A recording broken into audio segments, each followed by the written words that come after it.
सतयुग में 1,00,000 वर्ष की आयु होती थी, त्रेता में 10,000 वर्ष की आयु होती थी, द्वापर में 1,000 वर्ष की आयु होती थी। और वो जन्म जो आपकी आयु थी वो स्थायी थी। पहले पिता की मृत्यु होती थी, तब बेटे की मृत्यु होती। अब कलयुग में कोई जन्म भी स्थायी नहीं है। आज बच्चा जन्म ले और आज ही खत्म हो जाए, 20 साल के बाद मृत्यु हो जाए, 10 साल के बाद मृत्यु हो जाए, कोई आयु का पता नहीं है। इसलिए महाराज कहते राम जी का भजन करो। कलयुग में जांजली मान है रे, दिया धर्म सब छेद, अब नाम न केवल ब्रह्म को सदा उत्तम पद भेद। महाराज कह रहे कलयुग में जांजली मान है, दिया धर्म, मन बढ़ाई में, मान बढ़ाइयों में वो धर्म को पालन नहीं करते। दिया धर्म सब छेद, तब धर्मों को छिन्न भिन्न कर दिया, रास्ता का मार्ग इधर उधर कर दिया। वो सही रास्ता नहीं ढूंढते, केवल मान और सम्मान होना चाहिए।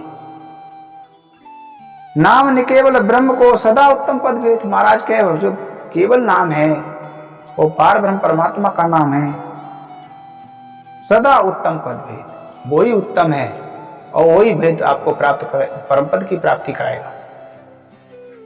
एक महाराज एक मुझे प्रमाण याद आ गया, वो जांजली ऋषि का। वो एक जांजली ऋषि थे, वो वन में उन्होंने बहुत बड़ा योग किया, तपस्या की और योग अपना सांस ब्रह्मांड में ठहरा ली, प्राणवायु। इतना बड़ा उन्हें योग लगाया जो उनके सर पर जटा बड़ी बड़ी हो गई। उन चिड़ियों में घोंसला धर रख लिया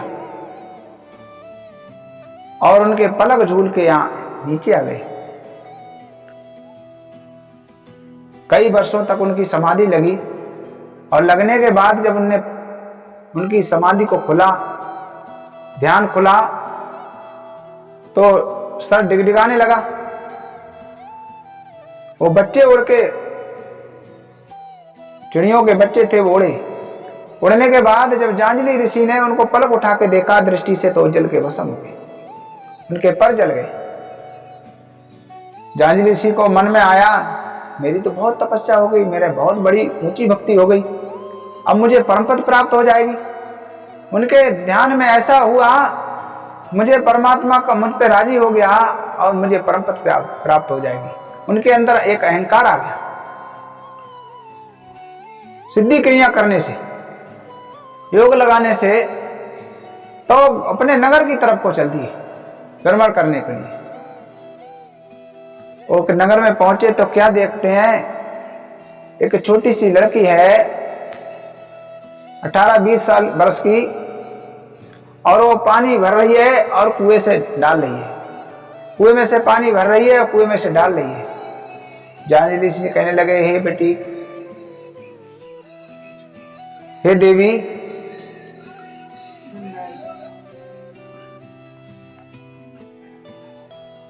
अरे देवी बाई जी, मुझे प्यास लगी है, तुम पानी जरा थोड़ा मुझे पिला दो। और उसने बेटा अपने पानी भरने की और डालने की लगन में लगी हुई थी। जांजली ऋषि को बात का ध्यान नहीं दिया। जांजली ऋषि बोले क्रोध से, हे देवी, अरे बाई जी तू मुझे पानी पिला दे, तू मुझे देख नहीं रही है मैं कितना प्यासा हूं। वो बाई जी कहने लगी हे जांजली, मैं तुम्हें जानती हूं, तुम जांजली ऋषि हो और ये वन की चिड़िया नहीं है, मुझ पे तेज दृष्टि डालते हो, जो उनके पर जल गए मैं भी जल जाऊं, वो मैं चिड़िया नहीं हूं। ऐसा कहने पर जांजली ऋषि को बड़ा आश्चर्य हुआ। आश्चर्य होने पर जांजली ऋषि कहने लगी ये मुझे कैसे देख रही थी, वो वन की चिड़ियों के पर जले, और मेरा नाम कैसे जानती है। अब मैं इस बात को मैं संशोधन करके तब जाऊंगा। और जांजली ऋषि काफी देर तक खड़े रहे। उसने पूरा काम कर लिया अपना, और काम करने के बाद उसको कलश को धोया, और धोने के बाद उसको फिर दोबारा से डाला, पानी भरा। पानी भरने के बाद उनसे कहने लगी महाराज आइए पानी पी लो। जांजली ऋषि कहने लगे हे देवी एक बात बताइए, ये आप क्या कर रही थी? पानी कुआं से भर रही थी और उसको पानी को डाल रही थी, ये क्या तुम्हारा कार्य था? ये बात मुझे बताइए, पानी मैं तब आपको पीऊंगा। वो कन्या कहने लगी, मेरी बहन के यहां आग लग गई थी और मैं वो कार्य कर रही थी। आग लगने पे जानते हो कितना आपत्ति होती है, तो वो काम जरूरी था, इसलिए मैं पानी भर रही थी, डाल रही थी। और आग कहां लगी देवी? आग तो मेरी यहां से 100 कोस दूरी पर मेरी बहन का घर है, वहां मैं बुझा रही थी। मेरी बहन भी मेहनत से डटी थी, बुझा रही थी, और मैं भी बुझा रही थी। जांजली ऋषि ने सोचा, अब मैं इस सत्ता को जरूर सत्य करके रहूंगा, मैं इस चीज को देखूंगा। उसने उसका पता पूछा बहन का और वहां भी चल दिए। वहां पर जाके पहुंचे,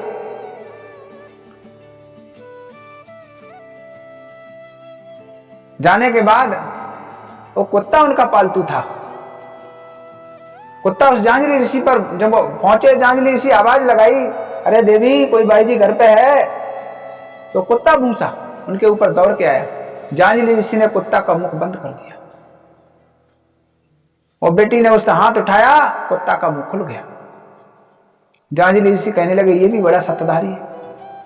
विचार मन में करने लगे, कहने लगे, ये बताइए बाई जी, ये तुम्हारे घर में आग लग गई? बोले, आपको तो दिख रहा है, ये मेरा सारा सामान जल गया, और जलने की तो आपको दुनिया को दिखाई देता है, आप तो मुझसे पूछ रहे हो।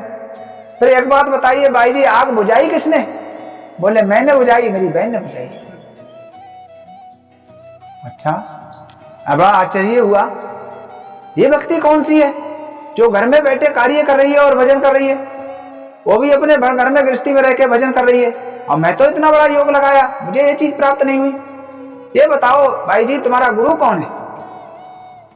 तो गुरु तो मेरा तुलाधार है, काशी में रहने वाला। और काशी में जब गुरु का स्थान पहुंचा, और स्थान पहुंचकर वहां चल दिए। जब तपसी काशी चले आया, तुलाधार घर बैठो पाया। जब वो जांजली ऋषि तपसी जो थे उनके तुलाधार के घर पे आए, और तुलाधार महाराज वहां घर पे बैठे थे।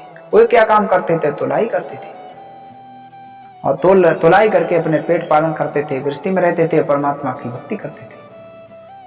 जब ऐसा चमत्कार देखा जांजली ऋषि ने, तो उनके चरण पकड़ लिए और कही, गुरुदेव मुझे भी वो भेद बताइए जो परम पद मिलने का रास्ता, परमात्मा के देश और परम पद मिलने का जो रास्ता है, राम जी के अमर पद का प्राप्ति करनी है, वो मुझे देश बताइए।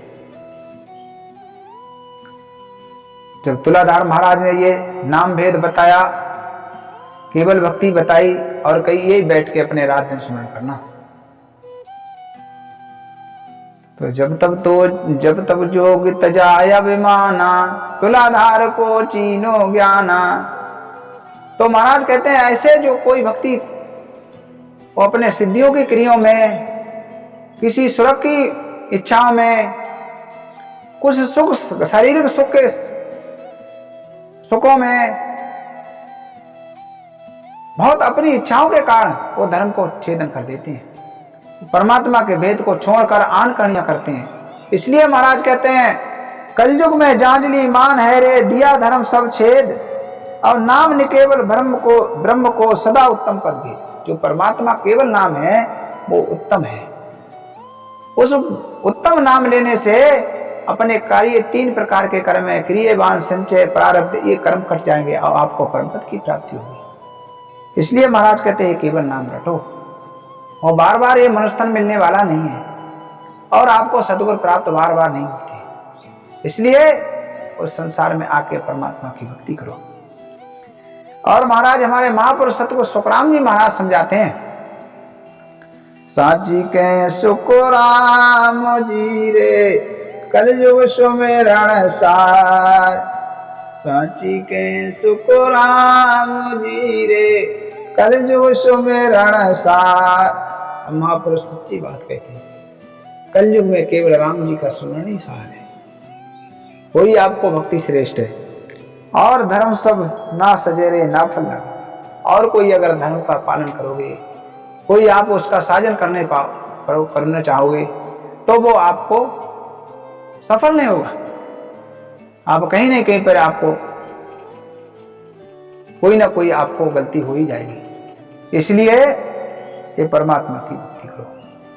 बोलो सतगुरु सुखराम जी महाराज, सतगुरु नीका राम जी महाराज ने, राम गुरुदेव सतगुरु चेतराम जी महाराज ने, अनंत कोट महात्माओं थे, अनंत कोट भाइयों थे, अनंत कोट धामों थे, सब संता पुराण।